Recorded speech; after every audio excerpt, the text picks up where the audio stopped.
So, welcome to Monday Motivation, Nurturing Unresolved Grief, a Path to Healing. So, we'll get started here. Grappling with unresolved grief can be quite challenging. It's a challenging journey. Even when we believe we've navigated through it all, grief has a sneaky way of resurfacing itself unexpectedly or when we least expect it. It is possible to heal, though. It is possible to thrive after grief. First, what is unresolved grief? Well, it's something I feel like I'm an expert on, but we'll get to that in a little while. Unresolved grief refers to the emotions and the feelings that remain unprocessed and unresolved after experiencing a significant loss. It is a state where the individual has not fully processed or come to terms with the emotions associated with the loss, which can include sadness, anger, guilt, denial. Those are just a few examples. These emotions may continue to linger and impact our daily lives, our relationships, and our overall well-being. So what should we do? The first step is recognizing that you have unresolved grief. Unresolved grief can manifest in various ways, such as persistent feelings of sadness, difficulty in moving forward, avoidance of reminders of the loss, or even physical symptoms. There are 5 signs. There are many signs, but here are 5, which I had posted about, but I'll remind you here. Unexpected outbursts like frustration with trivial things can signify a deeper emotional turmoil, something else that's going on, but little things just set you off. Dwelling on unchangeable past events. You can't control what happened in the past, but continually questioning the decisions you made or why life unfolded in the way it did and why to you. Or lingering anxiety without a clear cause, casting a shadow over your daily thoughts. Feeling an overwhelming need to shield others from experiencing grief, often at the expense of your own well-being. So you just throw yourself in to something else to be able to help others, to take your mind off yourself. Or carrying undue guilt and shame for circumstances beyond your control. Those are some examples of things that I've experienced in my life.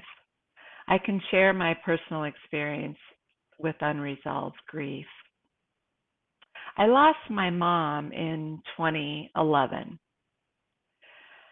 after a grueling 3-week hospital stay. It was unexpected and heart-wrenching for me and also the rest of our family.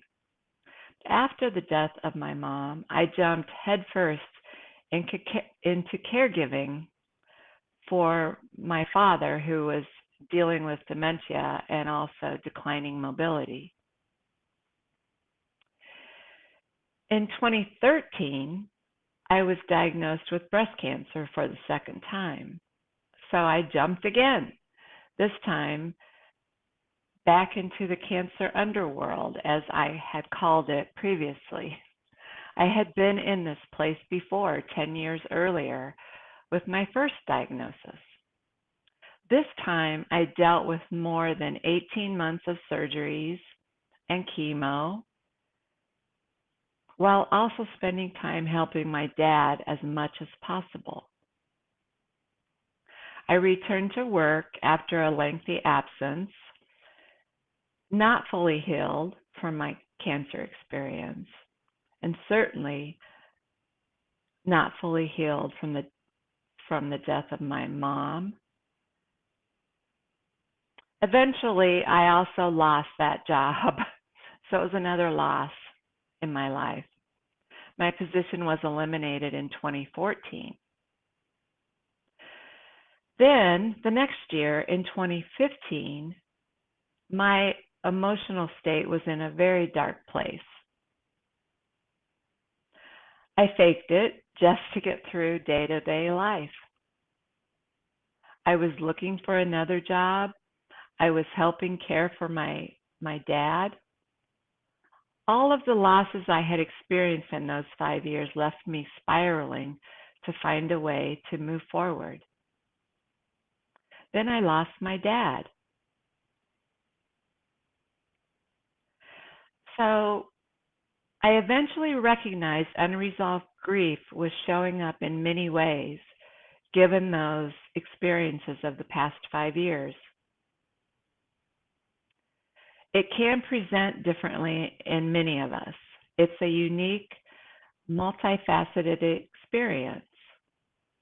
As I described all the losses I experienced in those 5 years, you can see it involved death, it involved my job, it involved my own health, it involved a lot of loss. Grief is complex, and it isn't a linear process. It can resurface unexpectedly, triggered by events, other traumas, certain people, or many other circumstances, depending on your personal situation. Moving through grief is a very personal journey.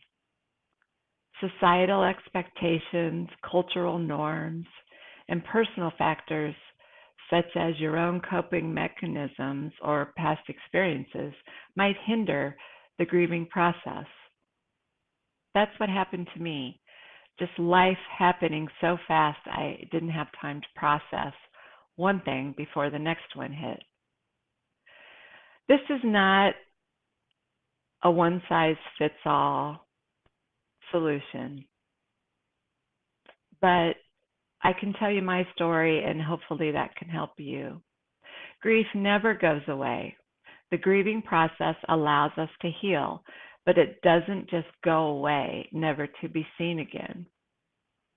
Here is a visual representation.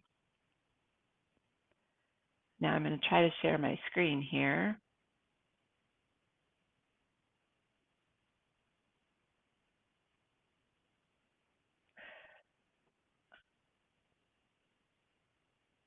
For some reason, it's not letting me. Let me just turn my camera around and see if that helps.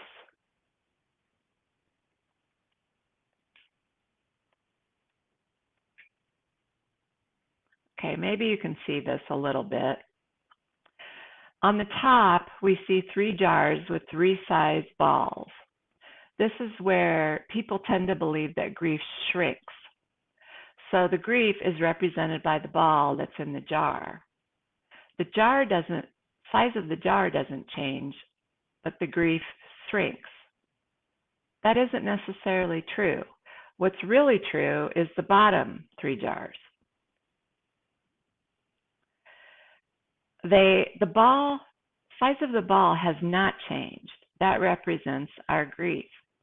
But the size of the jar changes.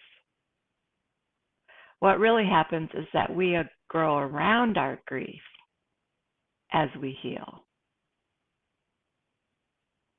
Hopefully that makes sense.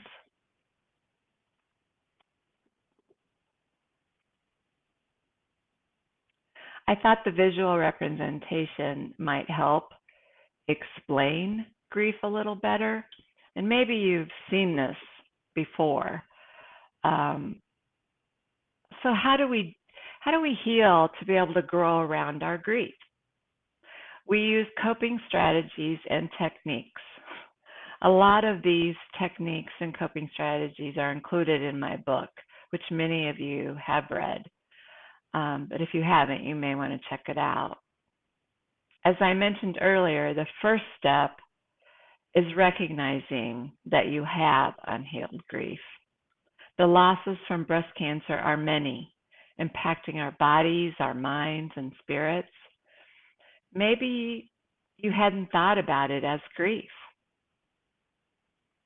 but the fact of the many losses during your cancer experience, from your old life to your current life, you can understand feelings of grief. Significant loss of any type can create grief. It is a state, grief is a state that is hard. It's full of hard emotions. Emotions are scary, but the emotions will not kill us. The work through the emotions is scary and difficult, but it's necessary to heal. And when you get through all of that pain and deal with the grief you experienced, your healing can find the light on the other side. It can result in a fruitful life full of love, joy, peace, patience, kindness, goodness, faithfulness, gentleness, and self-control. Self-direction and awareness emphasize the significance of acknowledging the emotions that you feel, allowing yourself to feel without judgment, and recognizing the impact the unresolved grief has had on your life. When we nurture healing and growth from our grief, we can use many different tools. First, seek support. Don't try to do it alone. Many people have been through what you've been through, whatever it might be. And we all know we've all been through breast cancer. That's why we're here. We can help each other. I encourage you to seek help, whether that is counseling or coaching or joining a support group. Any of these can offer the crucial steps toward healing. Self-compassion and forgiveness. This is another tool to help your healing. I must emphasize the healing attributes of self-care practices to help you forgive yourself for your perceived shortcomings in the grieving process. For me, it wasn't until I had breast cancer again, and then the death of my father, that I realized I had unresolved grief. I needed spiritual growth to help me to heal. That included meditation and prayer, journaling, reading the Bible, yoga. These were a few things that I used to self-care, and they all contributed to my healing. I also met with my minister. I talked to a counselor and a coach. I did a lot of work, but I made it through. And now the work that I'm doing for you has really helped me continue to heal. And I hope I can do the same for you. A third thing to think about is the transformative power of grief. You too have the potential for personal growth and resilience that can stem from acknowledging and navigating through your own unresolved grief. Grief is a multifaceted emotion that can inhibit our ability to thrive. But by acknowledging and addressing unresolved grief, we can find personal healing and then emotional well-being. We can find the light to be able to thrive and move forward. Our jar will get bigger. Then we won't be triggered by the grief as often, but it will still be there when we feel the need to go back to it, no matter what happens in our life in the future. If you are struggling with unresolved grief, remember healing takes time, and it is okay to seek help along the way. If you have questions, I invite you to share your thoughts or seek clarification in the chat here. If you have any aspect that I've discussed so far that you want additional help on, just reach out. I'm here to help. Thank you for joining me today. I'm cheering you on. Have a great day.